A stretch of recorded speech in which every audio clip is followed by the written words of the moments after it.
사실은 제가 마이크만 보면은 말이 많아지는 그런 분야에 있는데 짤막하게 하라고 하니까 짤막하게 하겠습니다. 아까 그 박정희 앞에 아침에 좀 제가 여기 있다가 멀리서 갔다 왔는데 거기서 이부영 선생님이 아주 중요한 말씀을 하신 것 같아요. 뭐냐면 앞으로 그 박정희에 대한 박정희 시대에 참여해서 탄압하고 거기에 앞장섰던 사람들의 명단을 다 조사를 해가지고 그래서 그것을 이제 지난번에 7일 인명사전과 비슷한 것을 하나 내시겠다. 아주 좋은 이야기입니다. 꼭 그것을 하셔야 된다고 생각합니다. 그리고 그걸 하기 위해서 아마 여러 가지 재정적인 어려움이 있으시다면 그걸 우리 시민들이 전부 나서가지고 그것을 지원하는 그러한 지원의 모임을 제가 여기서 제의를 하고 있습니다.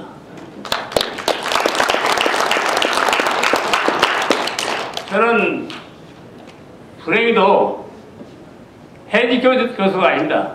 제가 박정희 시대에 그 포악 속에서도 뭔가 이게 저는 처음에 박정희가 그 집권을 했을 때 이건 역사에 대한 반영이다 이렇게 생각했어요. 왜 그렇게 생각했냐면 일본에서도 군인들이 나서서 총리를 암살하고 그러고 나서 전쟁으로 나갔어요. 그래가지고 망했습니다. 그래서 바로 일본의 사례를 제가 너무나 잘 알기 때문에 이 박정희가 나서서 이게 역사를 완전히 뒤엎는 거다. 이렇게 생각해가지고 그 후에는 박정희 이야기만 나오면은 저는 거기에 대해서 씹어대고 했어요. 그래서 더러는 이제 제가 한국일보 노선으로 이제 가 있을 때 제가 처음으로 그 중정에 한번 끌려간 적이 있어요. 제가 글을 잘못 썼어요.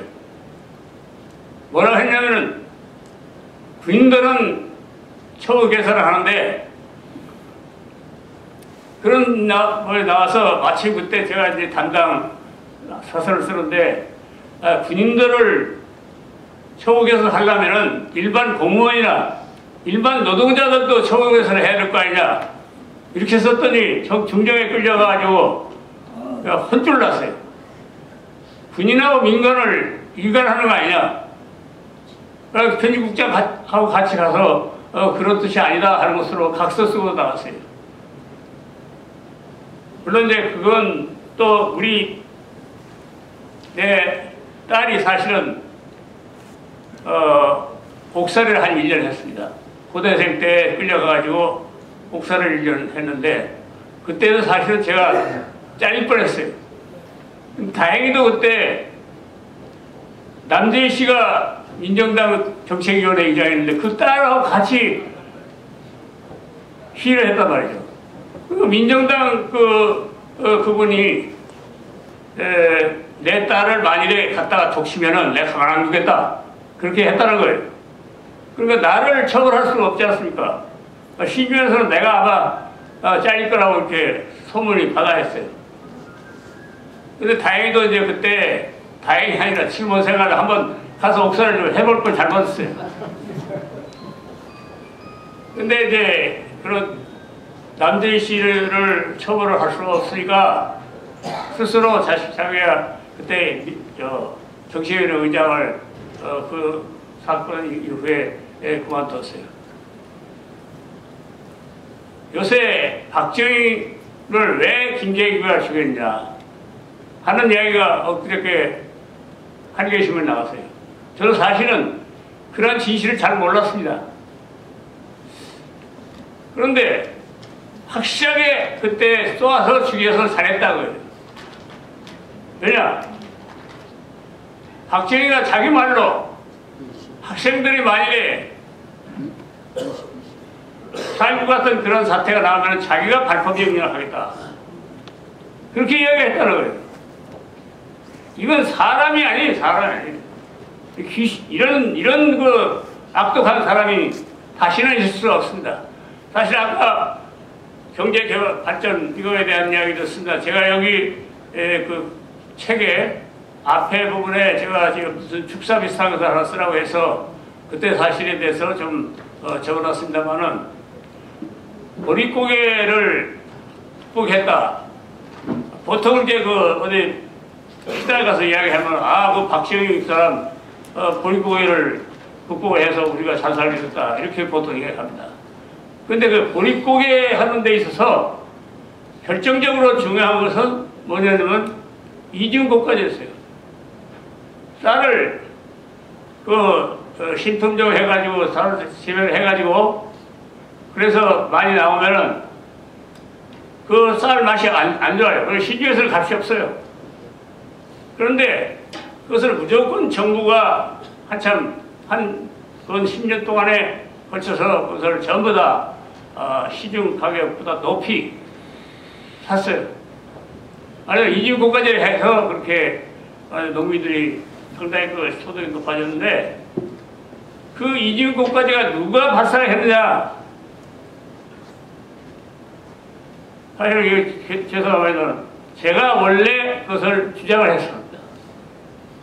그런데 마침 이 윤보선 대통령이 그때 그 총선에 대통령 선거에 나와가지고 그때 정책위원회 의장이 내 친구인데 이 친구가 나한테 와서 무슨 좋은 정책이 없겠냐 그래요. 그래서 야, 나하고 동기니까 야야 차려. 그 이중고까지 하라고 한번 좀 직접 말씀을 해봐라. 그랬더니 그 이중고까지를 하나의 대선 공약으로 내세웠어요. 근데 박정희는 그 돈이 어디가 있다고 그런 거 하냐? 말도 안 된다 이렇게 해서 이제 그 대선 과정에서는 그것을 부정했어요. 그러다가 나중에 자기가 대통령이 당선이 된 후에는 이중고까지를 결국 실시했어요. 이런 과정이 있습니다. 그걸 제가 이 책 속에도 잠깐 좀 언급을 해놨는데 이 사람은 아까도 얘기했지만 인간적으로 아주 신적이에요. 자기하고 같이 공산당 운동을 하던 사람을 밀고를 해가지고 자기는 살아나고 그 사람은 다 죽음을 당했어요. 이게 보통 사람은 그렇게 못합니다. 이러한 억독한 낙특한 게 한두 가지가 아니에요. 여기서 제가 뭐 일일이 말할 필요도 없어요. 그래서 이번에 이 박정희 기념관 이번에 또 얼마 있으면 개봉식을 하는 모양인데 박근혜가 만약에 다음에 대통령에 출마를 하려면은 박정희 기념관에 가서 그것을 자랑스럽게 이야기하는 것은 절대로 안 됩니다. 박근혜가 대통령이 나오려면 자기 아버지의 죄가에 대해서 확실하게 국민에게 사과를 해야 돼요. 사과 한 번 한 적이 없어요. 그런 자가 어떻게 대통령 후보로 나오겠어요?